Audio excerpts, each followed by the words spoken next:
इस वीडियो में हम डबल कॉलम कैश बुक का 3rd नंबर का क्वेश्चन स्टार्ट करते हैं।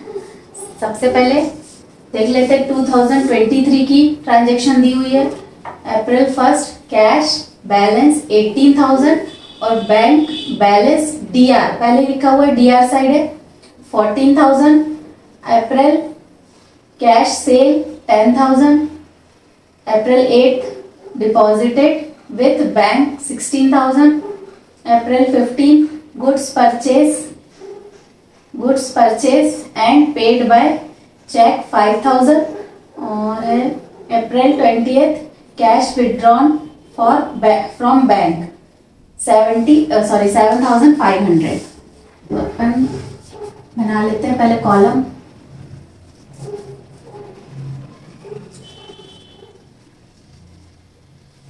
सिंगल कॉलम में जो है वो 10 कॉलम्स बने थे, इसमें 12 बनेंगे।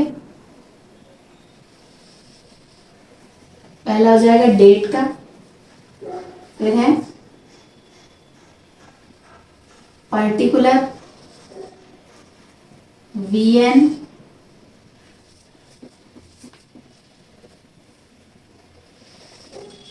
LF। यहां तक तो सेम है।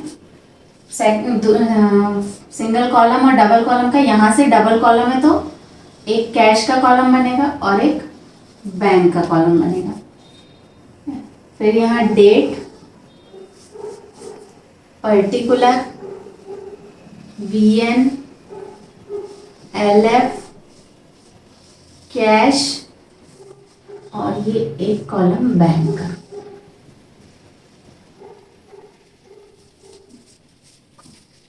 यहाँ लिख लेंगे cash book.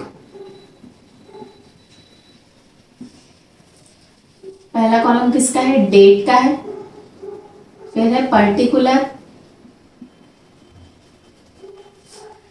Voucher number LF। Single column में भी यहां तक सेम कॉलम थे। नेक्स्ट आ जाएगा अपना कैश और उसके बाद है बैंक। ये हो गया डबल कॉलम के कॉलम। इसको फिर से रिपीट कर देंगे। Date particular VN LF cash bank और यहां पर पेमेंट और इस साइड में रिसिप्ट।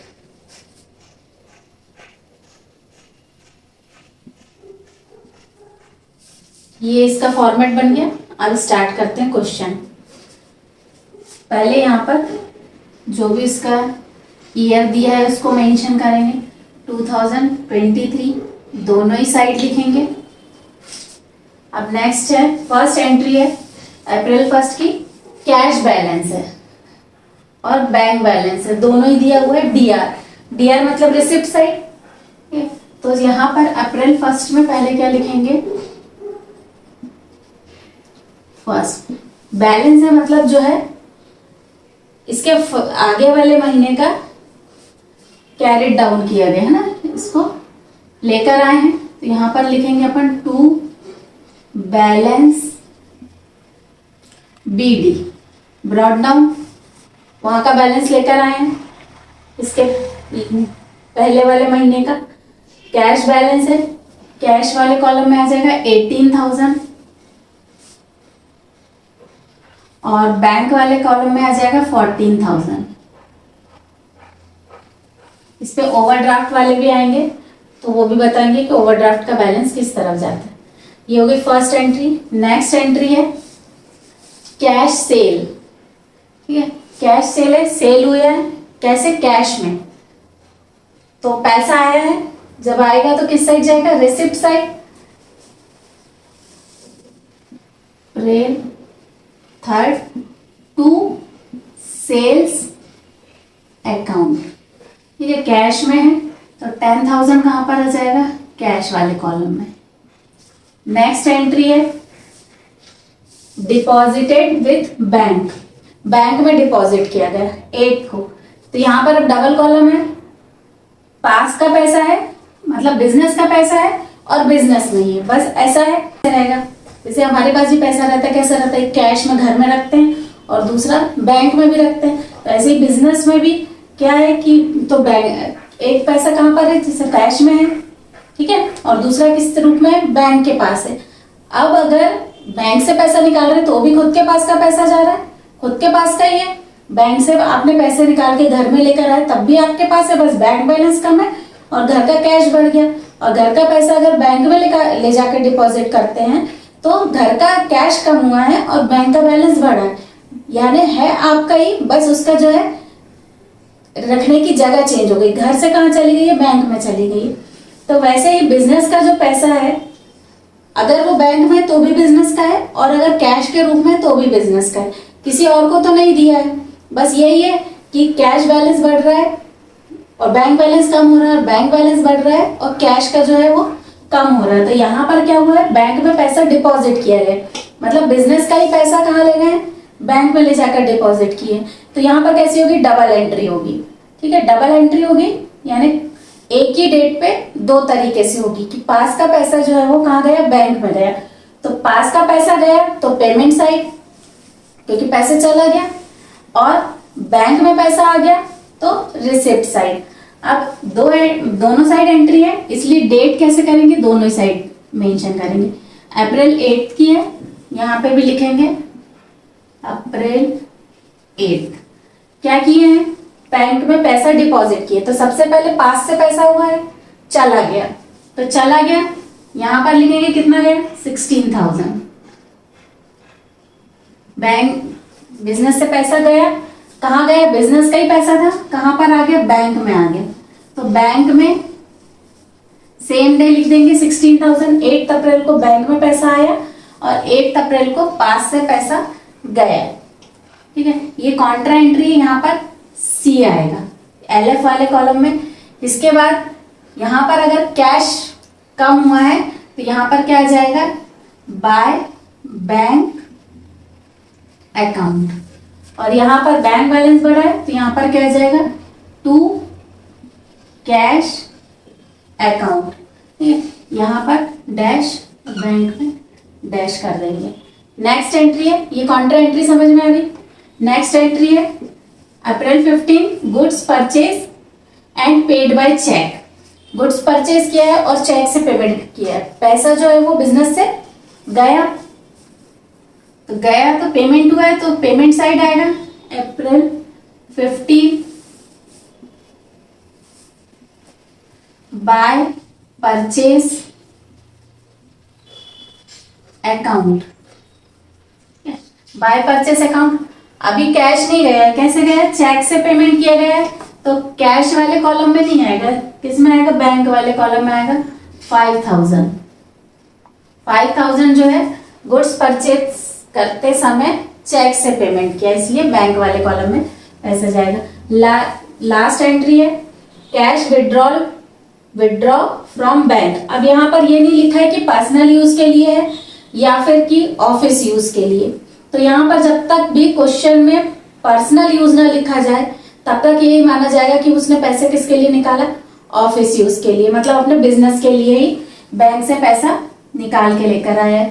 तो यानी बैंक से पैसा निकाला तो खुद का ही पैसा है, और कहाँ लेकर आया, अपने बिजनेस में लेकर आया, मतलब ऑफिस में लेकर आया, तो बैंक से पैसा कम हुआ और ऑफिस का जो कैश था, जो उसका लॉकर था, उसमें बढ़ गया, है ना, सेफ में।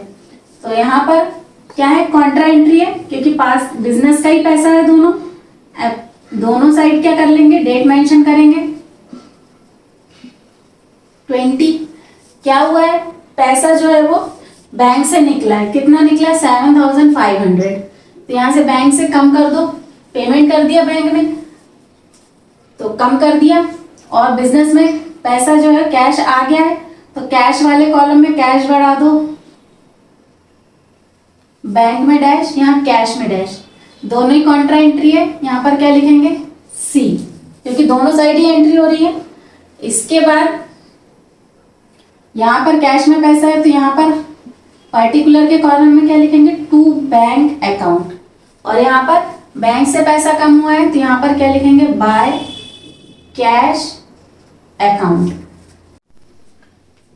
सारी एंट्री कर ली है, अब करते हैं टोटल। तो थोड़ा स्पेस, क्योंकि बैलेंस निकालना है तो थोड़ा दूर से अपन क्या करेंगे एंट्री के लिए इस तरीके से। इसके पहले भी जब सिंगल कॉलम में किए हैं तो देखें दोनों बिल्कुल एक ही लाइन में आएंगे। टोटल कर लेते हैं। टोटल यहाँ पर पहले कैश का जो है टोटल किससे मैच करेंगे, कैश से। तो 18 और 10 28, 28 और 7 35 और 5 35,500। इस साइड का कैश का टोटल कितना है 35,500। यहाँ पर कैश में सिर्फ एक ही है, कितना है यहाँ कैश का कितना है 16,000। किस साइड का टोटल ज्यादा है, रिसिप्ट साइड का। तो जिधर का टोटल ज्यादा रहेगा उसको ही हम टोटल वाले कॉलम में लिखेंगे। यहाँ लिखेंगे 35,500। इस तरफ भी लिखेंगे 35,500। दोनों ही सेम लिखेंगे टोटल। जहां का टोटल कम होगा उस साइड क्या आएगा, बैलेंस आएगा। तो यहां पर आ जाएगा बाय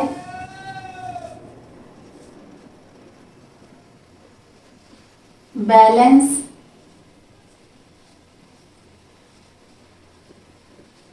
CD कैरी डाउन, मतलब इसको हम क्या करेंगे आने वाले मंथ पे ट्रांसफर करेंगे। तो इधर का बैलेंस कम है तो ज्यादा वाले में से कम वाले को क्या कर देंगे, लेस कर देंगे। 16,000 कम किए हैं, कितना आ गया 19,500। ये क्या है, कैश का बैलेंस है। तो अपन इसको क्या करेंगे, कैश वाले कॉलम में लिख देंगे 19,500। अब क्या करते हैं, बैंक का टोटल करते हैं।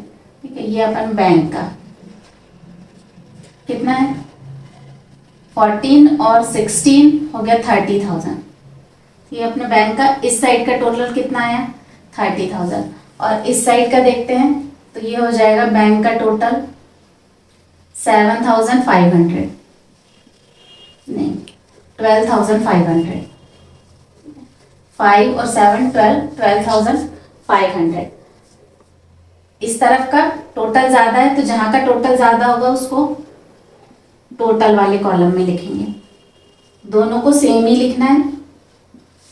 अब क्या करेंगे, कम वाले को ज्यादा वाले में से लेस कर देंगे, माइनस करेंगे 12,500।